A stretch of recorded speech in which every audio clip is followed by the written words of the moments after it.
మీరా అండి అన్నీ రెడీ అయిపోయా? నాన్న సంవత్సరం కదా, టైం అవుతుంది. అండి అన్నీ రెడీ చేస్తాను. ఏంటి చేసావు? ఏంటా ఫస్ట్ పాయసం చూపిస్తాను రండి. ఫస్ట్ అయితే పాయసం చేస్తాను. అండ్ నెక్స్ట్ ముద్దపప్పు. ఇలా ముద్దపప్పులో నెయ్యి వేసి పెడతామన్నమాట మనం. ఇంకా గారి, ఓకే, గారితో పాటు కొబ్బరి పచ్చడి,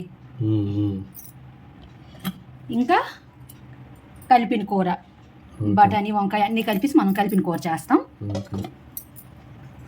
ఇంకా చారు అంటే పప్పు, ముద్దపప్పు ఇలా చారు పెడతాం అన్నమాట. ఇదైతే మునగాకు ఫ్రై చేశానండి, కానీ అది మాయగారికి పెట్టడానికి కాదు, మీకోసమని. ఈరోజు సండే కదా, మీకు ఉండాలని ఇలా చేస్తాను. Okay okay. ఇంకా రైస్ అన్నమాట.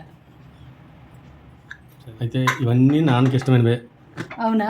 తొందరగా పెట్టేయాలా? సరే సరే సరే సరే. మీరు ఫ్రెష్ అయ్యి వచ్చేయండి, పెట్టేస్తారు. ఓకే ఓకే సరే.